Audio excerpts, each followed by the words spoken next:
Ever feel like you're constantly wading through a sea of information, trying to figure out what's real and what's not? Well, today we're going to dive into a world where that very question was someone's job description. Exactly. We're going deep into the CIA Manual of Trickery and Deception. By H. Keith Melton and Robert Wallace. This manual, originally meant for, well, CIA operatives, is kind of like a crash course in the art of deception. And get this, it's publicly available now, so we can all peek behind the curtain. Right, and see how the pros, so to speak, approach the whole idea of making someone believe something that isn't true. So let's get into it. What are some of the big ideas that jumped out at you from this manual? One thing that really struck me is how much emphasis they put on understanding human psychology.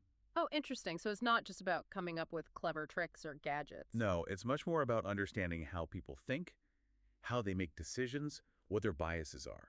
Because if you can figure that out, you can start to predict how they'll react in certain situations.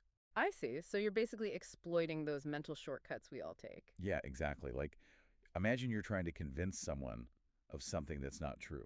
Okay. Well, if you can frame that lie in a way that aligns with their existing beliefs, or maybe even their fears. It's going to be way more believable. Exactly. And the manual is full of examples of how this kind of psychological manipulation has been used throughout history. Okay, so we've got the psychology piece, but the manual also goes into the actual nuts and bolts of deception, right? Like the specific techniques that are used. Oh, absolutely. And it's a pretty wide range, Mm. from things like false flag operations. Where you make it look like someone else did something they didn't. Exactly, to spreading misinformation to shape public opinion. Wow. And it's not just big picture stuff either, right? There's also stuff about disguises and creating fake documents. Oh, yeah, they really go into the nitty-gritty of how to create a completely believable false identity, a whole cover story. It's pretty fascinating, even if it is, well, a little unsettling. And all of these techniques, they're not just theoretical. The manual uses real historical examples to show how they've been used in the past. Yeah, drawing on events from World War II, the Cold War, all these really high-stakes situations where deception played a major role. Now, it's super important for us to say here, our exploration of this manual is purely for educational purposes. Absolutely.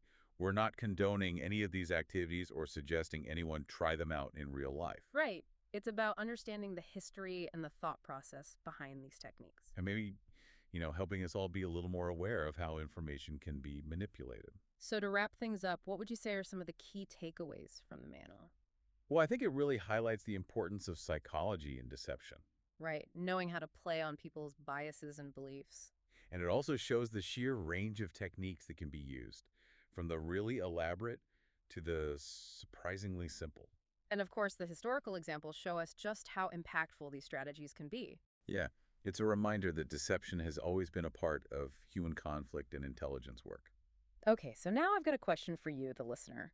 Knowing that these kinds of strategies exist and have been used throughout history, Makes you think a little differently about the information you encounter, right?